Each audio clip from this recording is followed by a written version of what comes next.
The West loves to sit in judgment of India. Western politicians love to act as the international moral police. So it comes as no surprise that 36 British parliamentarians have fired off a letter to the UK Foreign Secretary over India's new farmer laws. They've called the new laws a death warrant, their words, for India's bread basket. That's what the letter says. They want the British government to pressurize India against enacting these laws. Who are these parliamentarians?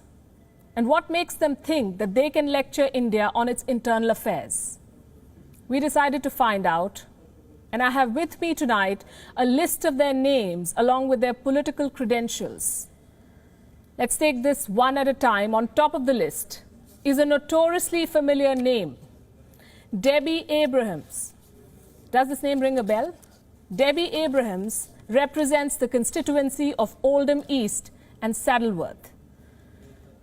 This is where British Pakistanis are a huge voting bloc. In February this year, she was denied entry into India. She wanted to visit Kashmir to assess the human rights situation there. India denied her a visa because of her affinity towards Pakistan. What happened next? The obvious.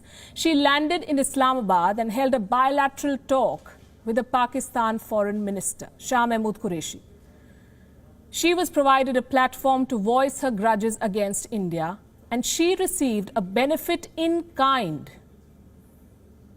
31,000 euros, for speaking against India. In other words, this British MP was bribed by the Pakistan government to demonize India. This British parliamentarian is on Pakistan's payroll. In case you want to know more about her views on India, I suggest you subscribe to some Pakistani newspapers. Lots to find there. Next on the list is Afzal Khan, a Labour MP of Pakistani origin. In July last year, Afzal Khan had apologized for posting an anti-Semitic conspiracy video. He posted a clip that decried a purported Israeli crime syndicate. This part-time conspiracy theorist is also a member of the UK's all-party parliamentary group on Kashmir. This is a body known for peddling lies on the human rights situation in Kashmir, a body chaired by Debbie Abrahams. Afzal Khan is the honorary vice president. Need I say more about his intent?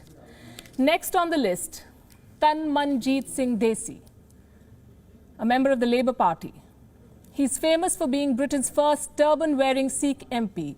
He's also famous for ripping apart Boris Johnson over his perceived Islamophobic comments in the British Parliament. But what many do not know about Mr. Tanmanjeet Singh are his Khalistani links. In 2018, he unleashed a series of attacks against India at a Referendum 2020 rally, a pro-Khalistan movement initiated by the US-based advocacy group Sikhs for Justice. He said that rising incidents of rape were maligning India's image. He now wants the British government to criticize India over the new farm laws. And my list does not end there. You must know about some other parliamentarians who have signed this letter. Apsana Begum, a Labour MP who in October this year was charged with a housing fraud worth $360,000. Ian Lavery, the former chair of the Labour Party, accused of a $199,000 trade union fraud.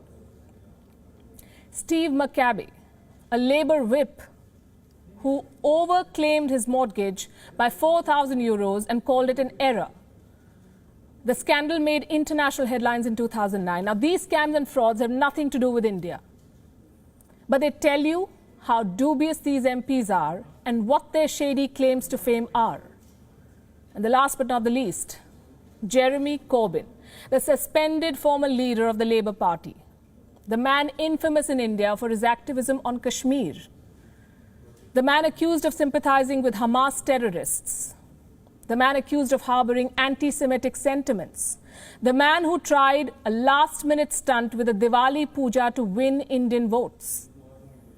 How could his name not be on this list? From Kashmir to CAA, Jeremy Corbyn has time and again tried building an anti-India narrative. And we would have been highly disappointed had he not signed this letter. And these were just a few names. At least 30 out of the 36 parliamentarians behind this letter belong to the Labour Party, a party already out of favour among the Indian diaspora living in Britain for its unwarranted activism on India's internal affairs. Now, by spearheading this propaganda campaign against India's farm laws, the Labour Party may lose whatever little it was left of its goodwill among British Indians.